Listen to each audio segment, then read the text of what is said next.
అతిథులను వేదిక మీదకి ఆహ్వానిస్తున్నాం.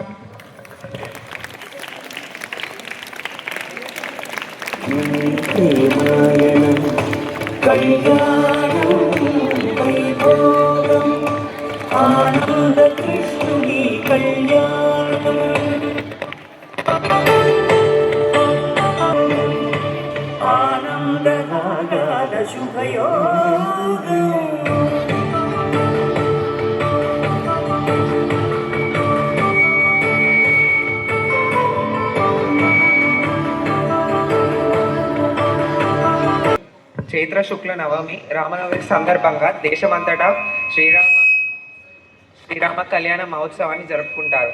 అసలు పెళ్ళి అంటే ఏమిటి, పెళ్ళిని ఎలా జరుపుకోవాలి, కానీ మనం ఎలా జరుపుకుంటున్నాం? పెళ్ళిలో 64 ఉపచారాలు ఉంటాయి. 8th క్లాస్ స్టూడెంట్స్ మీకు పెళ్ళిలో ఏమన్నా ఉపచారాలు తెలుసా? మీకు పెళ్ళిలో ఏమన్నా ఉపచారాలు తెలుసా?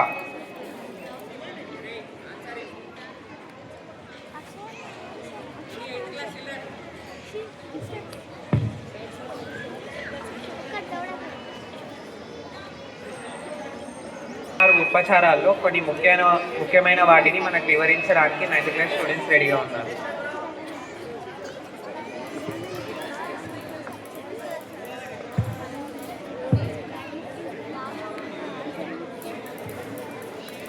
వాగ్దానం, పెళ్లి చూపులు, అప్పగింతల వరకు 16 రోజుల పండుగ వరకు ఎన్నో ఉపచారాలు ఉంటాయి. దాంట్లో ముఖ్యమైన 24 ఉపచారాలు మా క్లాస్ గర్ల్స్ ఒక స్కిట్ ద్వారా మీకు వివరించడానికి వస్తున్నారు. వాళ్ళు చెప్పే పదాలను గుర్తించి అర్థం చేసుకొని సాంప్రదాయ వివాహం గురించి కొంత నాలెడ్జ్ పెంచుకుందాం.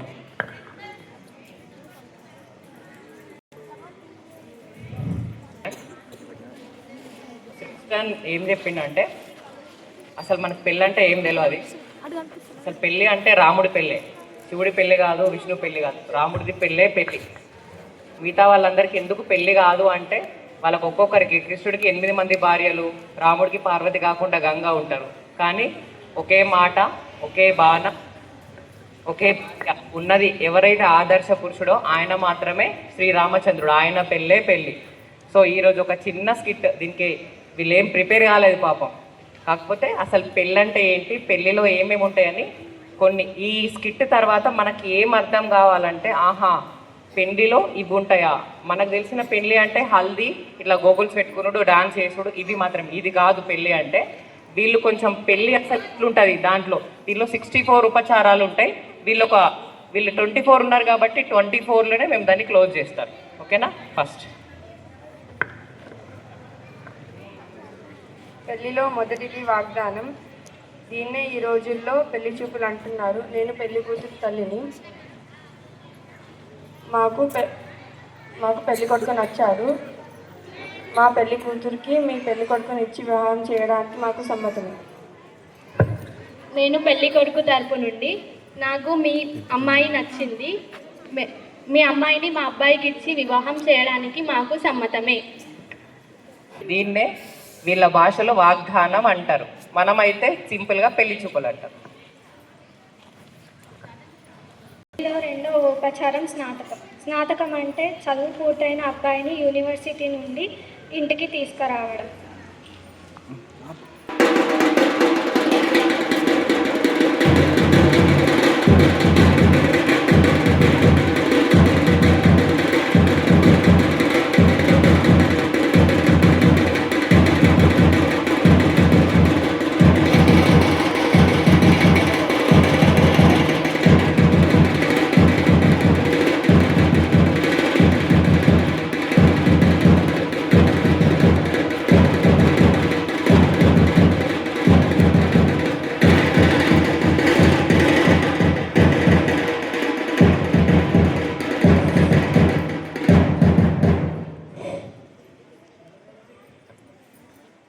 తర్వాత ఉపచారం అబ్బాయి తరపు నుంచా, అమ్మాయి తరపు నుంచా?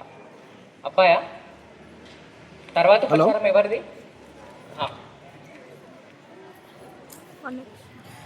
పెళ్లిలో తర్వాతి ఉపచారం సమావర్తనం. అంటే పెళ్ళి అవుతుందని చుట్టాలందరికీ చెప్పడం, వెడ్డింగ్ కార్డ్స్ని ప్రిపేర్ చేయడం. వెడ్డింగ్ కార్డ్స్ని కూడా ఒక పద్ధతి ప్రకారం పసుపు, కుంకుమ, గంధం, చందనం, సెంట్ ఈ ఐదింటిని వెడ్డింగ్ కార్డ్కి నలువైపులా పూసి తయారు చేస్తారు. దీనంటికి పెళ్లి కొడుకు ఒప్పుకోడు, సిగ్గుపడతాడు. కాబట్టి ఒక తల్లిగా పెళ్లి గురించి వివరించి తల్లి కొంగును కొడుకి ముఖంపై ఉంచి ఒప్పించే విధానాన్నే పెళ్లిలో సమావర్తనం అని అంటారు. సమావర్తనం చేయమను. ఇది వాసవి స్కూల్ నుంచి. Okay okay madam. ఆ పాప గురించి అయితే కాల్ చేస్తున్నాను. పెళ్లికి ఒప్పుకున్నా. పెళ్లి కొడుకుని పెళ్లి అద్దు అంటారు. పెళ్లి మంచిగా ఉంటుంది, లగ్గం. పెళ్లి చేసుకోలేము అనుకో, సృష్టి ముందరికి వెళ్ళదు. పెళ్లి చేసుకోవాలి. ఒప్పుకున్నాడా? ఒప్పుకోనన్నా. ఒప్పుకుంటాడట. Band band.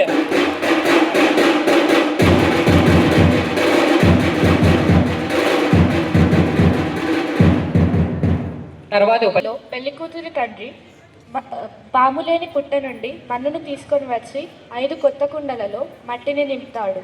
దీంట్లో కొన్ని విత్తనాలు వేయాలి. తర్వాత దీనికి 16 రోజులు నీళ్లు పోయాలి.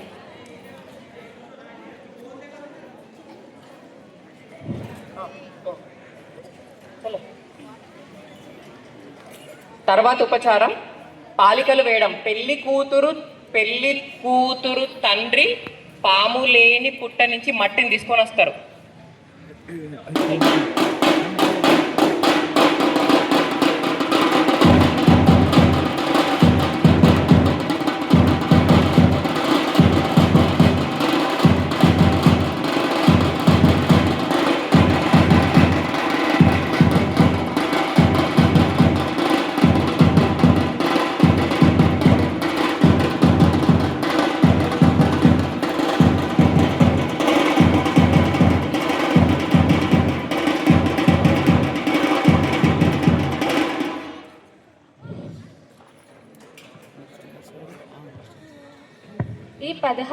దీనికి 16 రోజులు నీటిని వేయాలి. తర్వాత 16 రోజుల తర్వాత ఈ 5 కుండలను 5గురు పెళ్లి కాని అమ్మాయిలకు ఇవ్వాలి. వాళ్ళు దాన్ని తులసి చెట్టు దగ్గర పెట్టుకొని పూజిస్తే వారికి కూడా భవిష్యత్తులో పెళ్ళవుతుందని భావిస్తారు. ఇలా 16 రోజుల కార్యక్రమాన్ని 16 రోజుల పండుగ లేదా నల్లపూసలు కుచ్చడం అని అంటారు. నెక్స్ట్ చేసేది మంగళ స్నానం, గౌరీ పూజ. మంగళ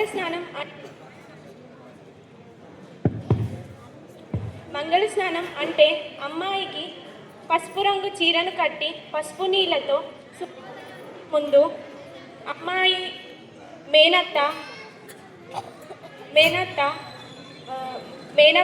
మరదలు, అమ్మమ్మ, నాయనమ్మ మరియు గురువు పత్ని ఐదుగురు కలిసి అమ్మాయికి స్నానం చేయిస్తారు. దీన్నే మంగళ స్నానం అంటారు. గౌరీ పూజ అంటే అమ్మాయి వాళ్ళ అమ్మా నాన్న కలిసి అమ్మాయిని మధ్యలో కూర్చోబెట్టుకొని చేసే పూజని గౌరీ పూజ అని అంటారు. గౌరీ పూజ చేసేటప్పుడు లలితా సహస్రనామంలో ఒక నామం ఉంటుంది. కామేశబద్ధ మాంగళ్య సూత్ర శోభిత ఖందర. ఏ పెళ్లి కూతురు అయితే గౌరీ పూజ జరుగుతుందో ఆ గౌరీ పూజ జరిగినంతసేపు దీన్నే మనసులో అనుకోవాలంట. ఇక్కడ ఒక చిన్న ఎగ్జాంపుల్. రాముడు శివధనస్సును వించడానికి వచ్చినప్పుడు సీతమ్మ చూసుకుంటూ ఈయననే విరిచాలని అనుకుంటుందట. అనుకుంటున్నప్పుడు అప్పుడు వెంటనే వాళ్ళ అన్నుంటాడు కదా, మహాలక్ష్మి వాళ్ళ అన్నెవరు? శంకరుడు. సో శివుడు చూస్తూ ఉంటాడట, అబ్బా ఈయననే మా బావని శివధనస్సు వెరచాలా అని అంటే అప్పుడు పార్వతి ఏమంటదంటే, అట్లెట్లా నాకు కట్నం లేకుంటే ఎట్లా వదిలిస్తుంది, నాకు కట్నం పెట్టినాకనే ఆ శివధనస్సు విరవాలా అని పార్వతి అంటదట.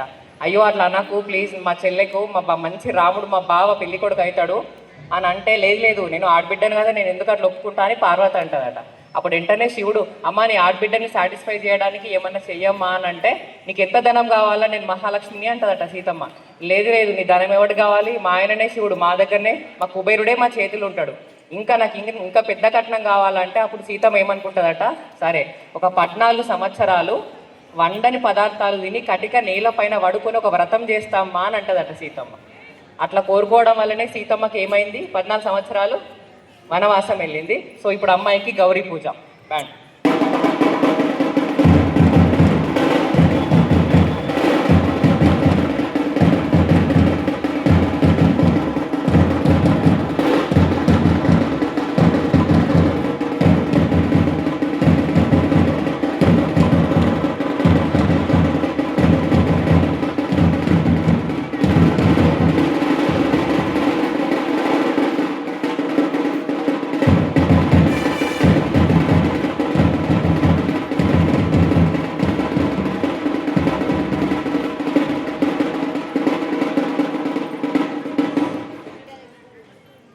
సో వాగ్దానం, స్నాతకం, సమావర్తనం, పాలికలు వేయడం, గౌరీ పూజ, మంగళ స్నానం.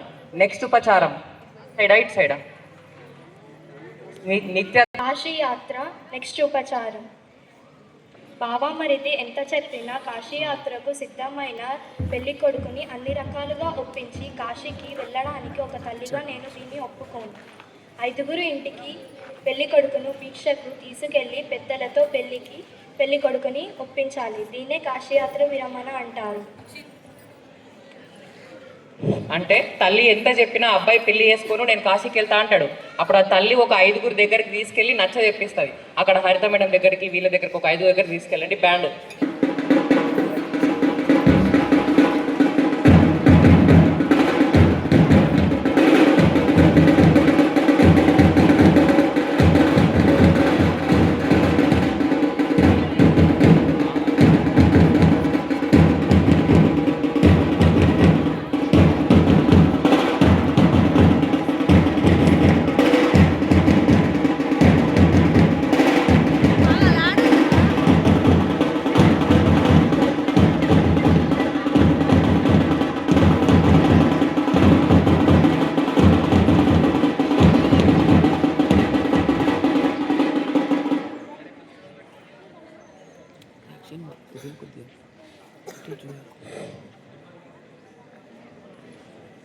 ఐదుగురి చికిత ఒప్పించిన తర్వాత పిల్లని తీసుకొని రండి. దీన్ని కాశీ యాత్ర అంటారు. కాశీ యాత్రకు పోవద్దు అని తల్లి ఎంత మంచి చెప్పినా వినకుండా కాశీ పోతే ఒక 5గురితో ఒప్పిస్తారు పెళ్లి కొడుకుని. పిల్లని చూడండి, ఇక్కడ ఎక్కడ చూడండి పెళ్లి కూతురు ఎప్పుడు సిగ్గుపడది. సిగ్గుపడే జన్మ ఏదన్నా ఉందంటే అది మగజాతే. కాశీ యాత్ర విరమణ. పెళ్లి కొడుకు అక్కడే ఉంటాడు. ఇప్పుడు ఇంట్లోకి వెళ్ళి కాశీ పోతున్నా అని పోతాడు. ఇప్పుడు పెళ్లి కూతురుకి ఒక తమ్ముడు ఉంటాడు, బావా దా బావా ప్లీజ్ మాకని పెళ్లి చేసుకోవాలి. ఇప్పుడు ఈ బామ్మరిది వెళ్తుడు. దీన్ని కాశీ యాత్ర విరమణ అంటారు. బ్యాండ్.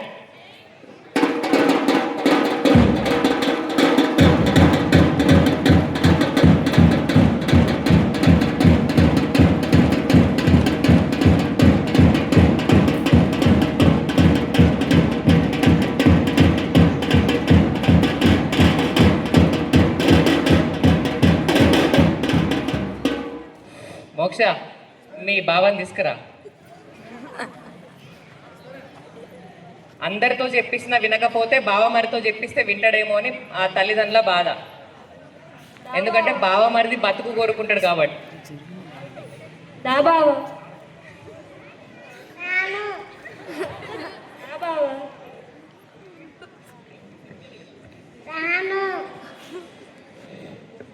పెళ్లి చేసుకో. ఏమిస్తే వస్తాడో అడుగు మోక్ష. ఏమిస్తే వస్తావు?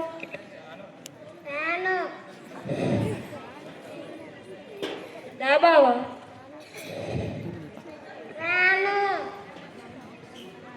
ఎట్లనో పట్టుకరా.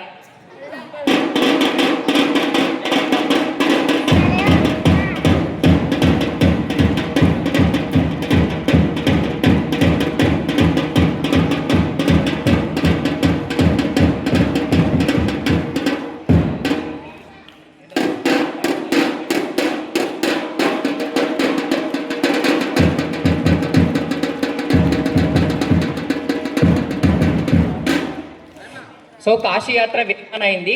ఇక్కడ అమ్మాయికి గౌరీ పూజ మంగళ స్నానం అయింది. తర్వాత ఉపచారం. ఎవరిది? మీ సైడా వీళ్ళ సైడా?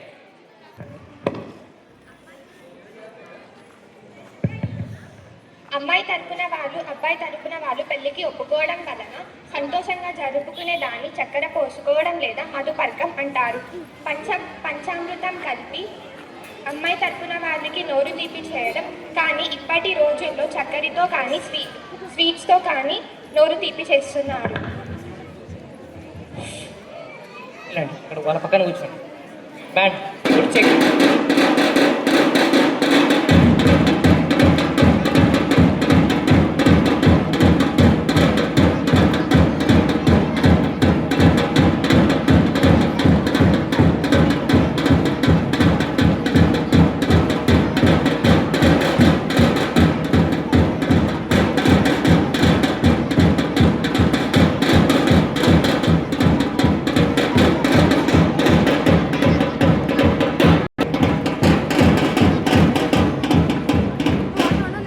సో ఈ ఉపచారాన్ని మధుపర్కం అంటారు. అంటే మనం ఏదైనా హ్యాపీగా ఇద్దరు ఒప్పుకున్నారు కాబట్టి ఇప్పుడు చక్కెర పోసుకోవడం అంటే స్వీట్స్ ఇచ్చి సెలబ్రేట్ చేసుకోవడం అన్నట్టు. సో అమ్మాయి తరపు నుంచి ఒకరు, అబ్బాయి తరపు నుంచి ఒకరు వచ్చి వీళ్ళందరికీ తీపి చేయడం అన్నట్టు. దీన్నే మధుపర్కం అంటారు. ఇప్పుడు అక్క ఏం చెప్పింది? 5 పంచామృతాలు ఉంటాయి. కాకపోతే పంచామృతాలు ఇప్పుడు పాసిబుల్ కాదు. కెనడీ 10 minutes అయిపోతాయి పెళ్ళి. కూర్చో కూర్చో. సీటెడ్.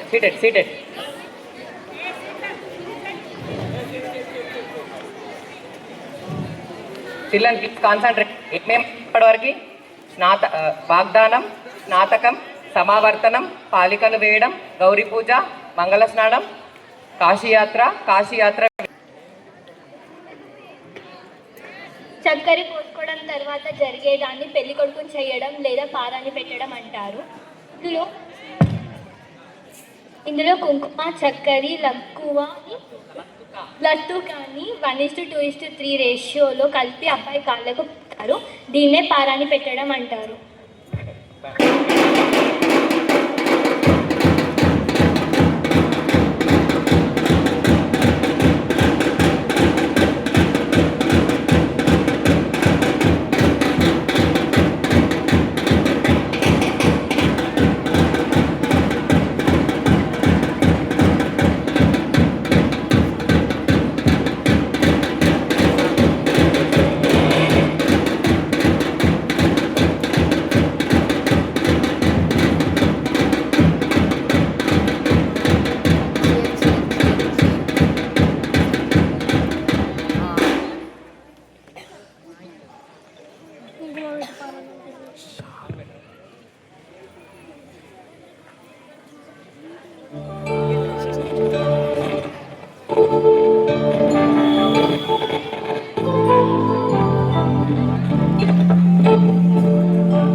కళ్యాణం వైభోగం ఆనందరాగాల శుభయోగం. కళ్యాణం వైభోగం ఆనందరాగాల శుభయోగం. రఘువంశ రామయ్య సుగుణాల సీతమ్మ వరమాల కైరీచు సమయాన శివగను. ఉపచారం ఎవరిది? తేజు, శ్రీనిధి, శ్రీకృతి. పెళ్లి కొడుకు పెళ్లి కూతురు పెళ్లికి రెడీ అయిన తర్వాత శుభముహూర్తంలో తెల్లటి వస్త్రాన్ని తీసుకొని మీటర్నర తెల్లటి వస్త్రాన్ని తీసుకొని దానికి పసుపు, గంధం, సెంట్ పూసి తీసుకెళ్ళాలి. ఈ వస్త్రాన్ని ఇంద్రాణి లేదా సచీదేవి అంటారు. దీనికి 1000 కళ్ళు ఉన్నాయి. పెళ్లిలో దీన్ని జడ్జిగా భావిస్తారు. పెళ్ళైన తర్వాత ఈ వస్త్రాన్ని పెళ్లి కాని అమ్మాయిలకి ఇవ్వవచ్చు. ఈ వస్త్రంలో శ్రీకారం మరియు స్వస్తిక్ తప్ప ఏవి కూడా రాదు. తర్వాత ఉపచారం ఇంద్రానికి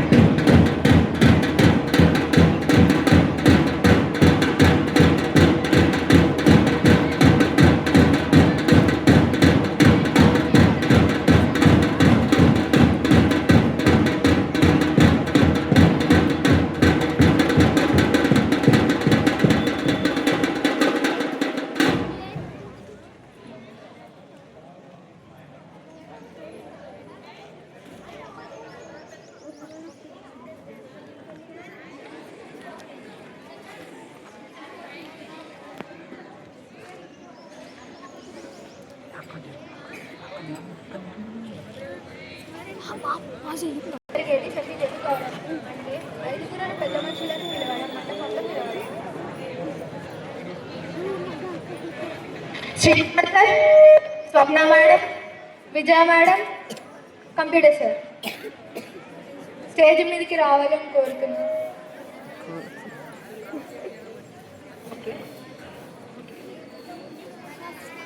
ఇప్పుడు ప్రామిసెస్ చేయబడి పెద్దనాన్న దేవానంద్ సార్ స్టేజ్ మీదకి రావాలి.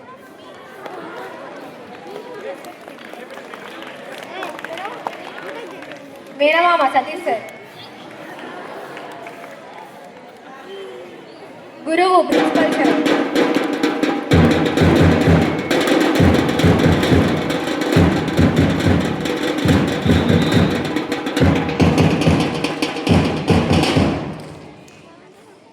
ప్రామిస్ చెప్పు, ఏం ప్రామిస్ చేయాలి? లేట్ నైట్స్ ఇంటికి త్వరగా రాకపోవడం,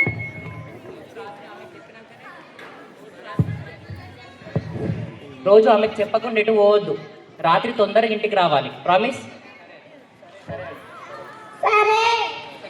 అతిథులను చెప్పకుండా పిలవద్దు. అతిథులను అతిథులను చెప్పకుండా పిలవద్దు. అతిథులను చెప్పకుండా పిలువద్దు. చెప్పకుండా ఎక్కడికి వెళ్ళొద్దు. మీ ఆవిడకి చెప్పకుండా ఎక్కడికి వెళ్ళొద్దు, సరేనా? గుండు కొట్టుకోవద్దు. తలనీలాలు చెప్పకుండా తీసుకోవద్దు, సరేనా? ఎత్తు నుండి దూకొద్దు. ఈ 5ంటికి ఒప్పుకుంటావా? ఒప్పుకుంటా. అయితేనే నీకు లగ్గం, లేకపోతే లేదు. తర్వాత ఉపచారం.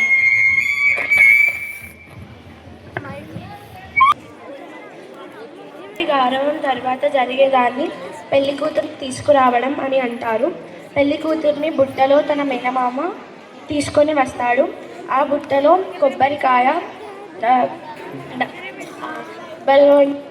డబ్బుల మాల, బూడిద గుమ్మడికాయ, కొత్త నాణాలు, పసుపు పసుపు పసుపు పోక మరియు వరి పోక ఉంటాయి. దీన్ని దశదానం అని అంటారు. పెళ్లి కూతుర్ని మండపానికి నడుచుకుంటూ తీసుకురాకూడదు.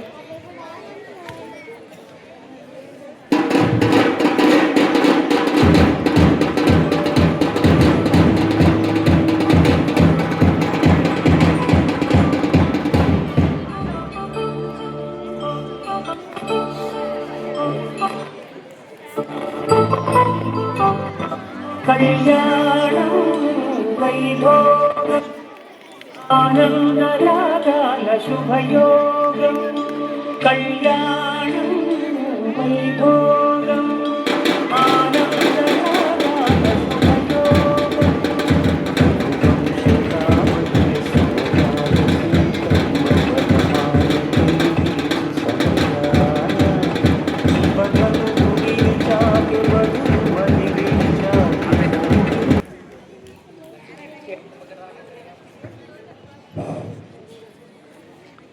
శ్రీకృతి, ఇంకొకసారి తెర గురించి.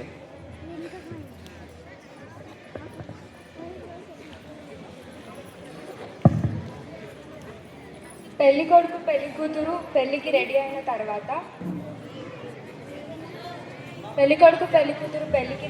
తర్వాత శుభముహూర్తంలో మీటర్నర తెల్లటి వస్త్రాన్ని తీసుకొని దానికి గంధం, పసుపు, సెంట్ పూసి తీసుకెళ్ళాలి.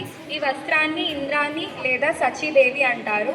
దీనికి 1001 కళ్ళు ఉంటాయి. దీన్ని పెళ్లిలో జడ్జిగా భావిస్తారు. పెళ్ళైన తర్వాత ఈ వస్త్రాన్ని ఇక్కడ పడేవేయరాదు.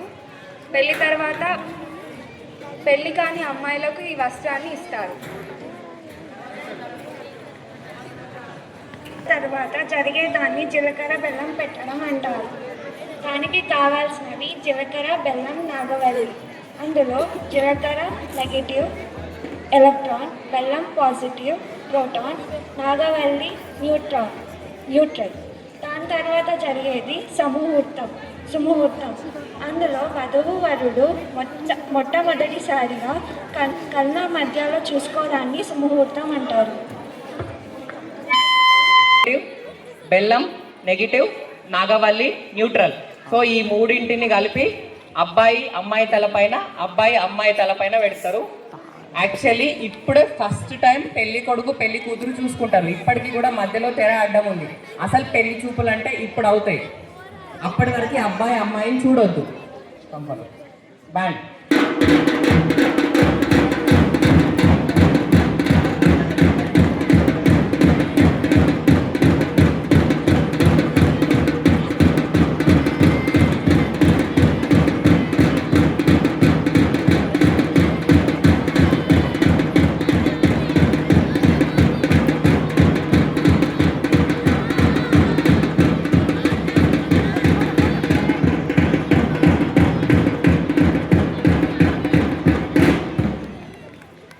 తర్వాత ఉపచారం తాళి. ఇప్పుడు మనం ఈరోజు డమ్మి కాబట్టి తాళి కట్టడం లేదు ఈరోజు. దాని తర్వాత ఉపచారం, నెక్స్ట్ ఉపచారం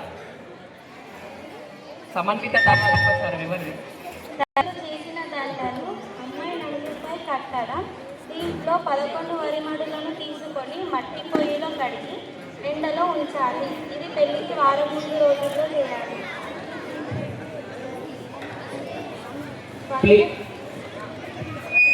వధువు తరపున బియ్యంని 1 గంట సేపు నానబెట్టి ఎండలో ఆరబెట్టినాక పసుపు కుంకుమలు కలిపి 5 సువాసనలలో అక్షతలు కలపాలి. ఆ 5 సువాసనలకు మౌలికంగా పసుపు చీరలు కొనసాగాలి. విన్నారు కదా? అబ్బాయి తరపున వాళ్ళు 11 వరిమడులను తీసుకొచ్చి మట్టి పోయేటట్టుగా కడిగి ఎండబెట్టిన తర్వాత అవన్నీ 3 ఉల్లిపాయ జడలాగా అల్లితే దాన్ని యోగ్రం అంటారు. అది అమ్మాయి ఇక్కడ పెళ్లి దగ్గర కట్టియాలి.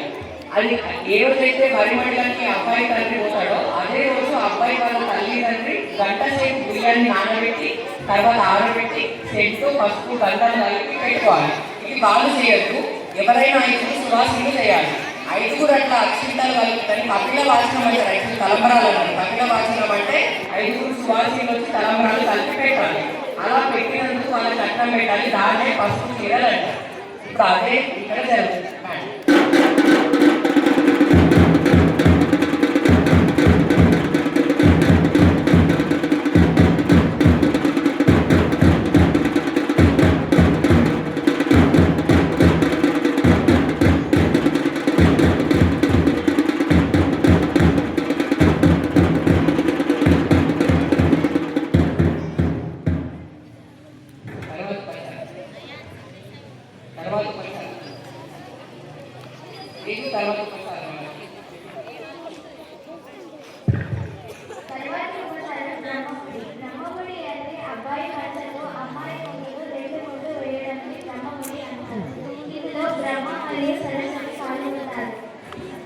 తర్వాత అబ్బాయి చిత్రం అమ్మాయి చిత్రం కనపడదు.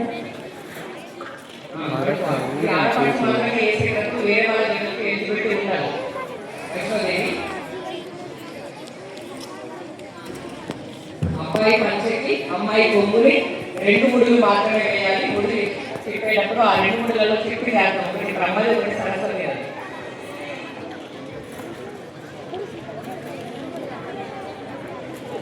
టీచర్స్ ఇది చాలా దీన్ని కపిలవాచనం తర్వాత ముహూర్తం అంటారు. సంస్కృతంలో ఒక శ్లోకము జపప్రస్ గతిర్నాసి పర్వో దైవచ దైవత.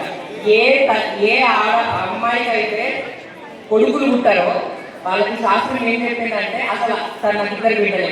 ఇప్పుడు ఏంటి అంటే అపుత్రస్ గతిర్నాసి పర్వో దైవత. అసలు నాకు స్వర్గం పోవడానికి ఛాన్సే లేదు. కానీ దాని తర్వాత ఇంకో శ్లోకం ఉంది. ఏ దంపతులకైతే అసలు బిడ్డలే పుట్టారో వాళ్ళు ఓన్లీ కొడుకులు పుట్టుకోలు కేవలం స్వర్గంకి మాత్రమే పోతారు. కానీ బిడ్డలు పుట్టుకోలు దాన్ని దాటి అంటే భూలోక భూగోళం సులోక సత్యలోక తపోలోక ధనలోకం దాటి బ్రహ్మలోకం వరకు వెళ్తారట. సో యాక్చువల్లీ ఏది కరెక్ట్ అంటే బిడ్డలు ఉండడమే కరెక్ట్. అండ్ ఇంకొకటి ఒక్క కొడుకు ఉంటే ఒక్క కన్ను కాదు, ఒక్క కొడుకు కాదు, 2 కొడుకులు ఉండాలి. కంపల్సరీగా ప్రతి దంపతులకు 2 కొడుకులు ఉండాలి. 2 కొడుకులని 2 కోడలను తీసుకొచ్చుకుంటున్నాం కాబట్టి ఒక్క కూతురులను బయట తీయాలి కదా. అందుకోసము కరెక్ట్ సంతానం అంటే 2 కొడుకులు 1 బిడ్డ.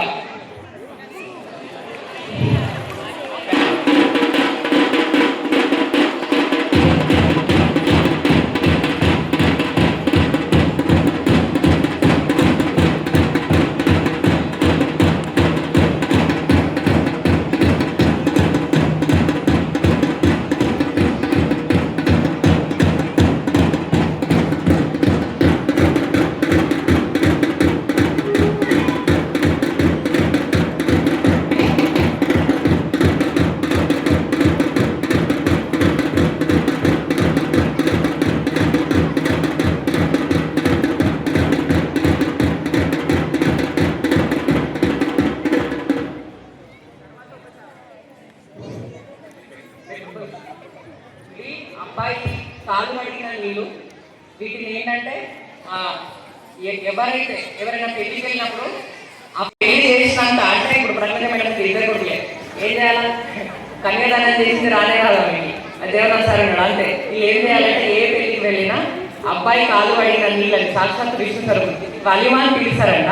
ఈ నీళ్ళని ఇట్లా తలపైన చల్లుకుంటే ఆ అమ్మాయిని దానం చేసినట్లు 10వ వంతు అంటే మినిమం ఒక మనిషి ఇద్దరు కొడుకులే లేదా అందరు కొడుకులే ఉన్న దంపతులు 10 పెళ్లిలకు అటెండ్ అయిపోయి అన్ని తలపైన చల్లుకుంటే ఒక పూర్తి బిడ్డనిచ్చినంత పుణ్యము వాళ్ళ ఖాతాలో పడుతుంది. వెళ్ళి తులసికో దేనికో వేస్తారు. తర్వాత ఉపచారం.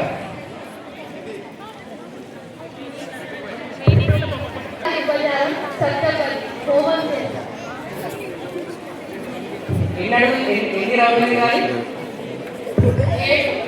8 క్లాస్ వరకు ఒక క్వశ్చన్. 360ని ఏ నంబర్ అసలే డివైడ్ చేయదు 1 to 9లో. 360ని ఏ నంబర్ అసలే డివైడ్ చేయదు 7. 1 చేస్తారు, 2 చేస్తారు, 3 చేస్తారు, 4 చేస్తారు, 5 చేస్తారు, 5 చేస్తారా 6 చేస్తారా 7 చేయదు, 8 చేస్తారు, 9 చేస్తారు. ఎందుకు 7 అడుగులే తిరుగుతారు సర్కిల్ అంటే సర్కిల్ 360 డిగ్రీస్ ఉంటాయి, 7 మాత్రమే డివైడ్ చేయరు. కాబట్టి వాళ్ళు ఎప్పటికీ డివైడ్ కాదు కాబట్టి 7 అడుగులు వేయాలి. సో ఒక చిన్న మధ్యలో ఒక కలస మధ్య పెట్టి దాని చుట్టూ 7 రౌండ్లు తిప్పడాలి. బట్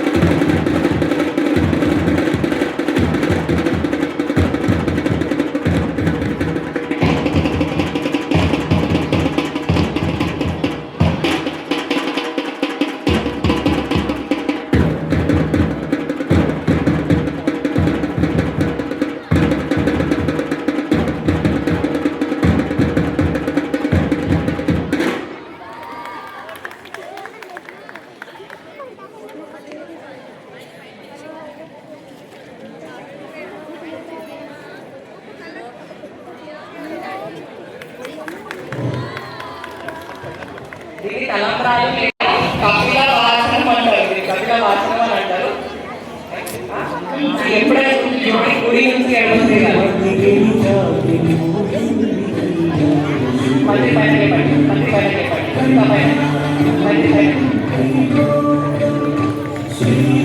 గుడి గుడి గుడి నుంచి ఎడమండి. Clockwise clockwise clockwise clock wise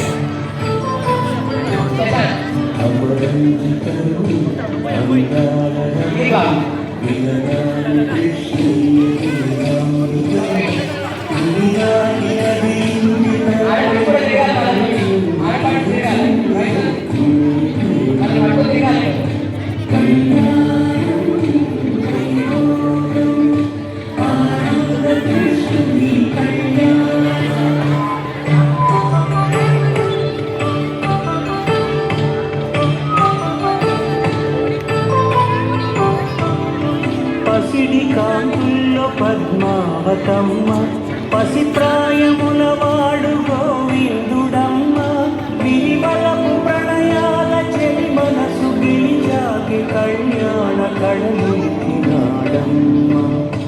ఆకాశదాసనకు సరితూగు సిరికొలకు రుణమైన వెలుతాడలేదమ్మ. తర్వాత ఉపచారం.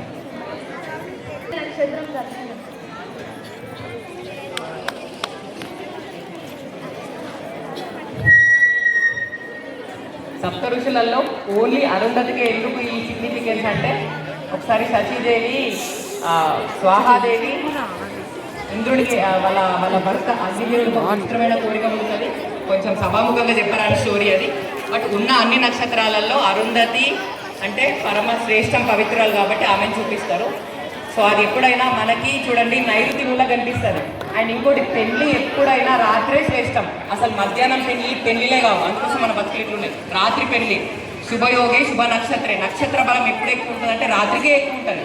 అందుకోసం ఎప్పుడైనా ఫ్యూచర్లో కొడుకులున్న తల్లులందరూ ఆలోచించండి, మీ కొడుకుకి పెళ్లి చేయాలంటే రాత్రికి శుభ ముహూర్తం, రాత్రి మాత్రమే పెళ్లి ముహూర్తం చాలా మంచిది.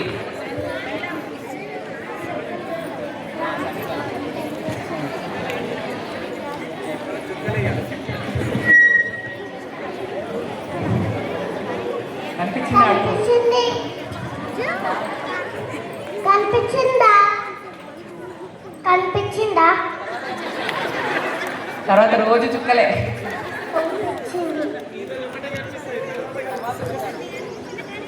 తర్వాత ఉపచారం వైష్ణోదేవి.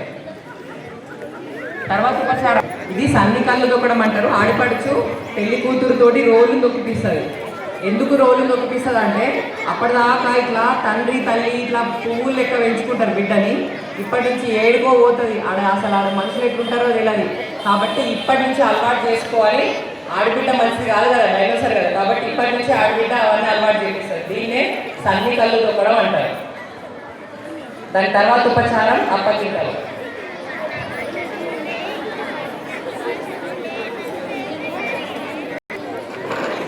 వాళ్ళ కాలు మొక్కండి, వాళ్ళకి చెప్పండి మంచి తీసుకోమని చెప్పండి.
సో వాళ్ళ ఊరికి ఎవరైనా ఉంటే అమ్మాయి అబ్బాయిని తీసుకొని అబ్బాయి వాళ్ళు వాళ్ళ ఊరికి వెళ్ళిపోతారు.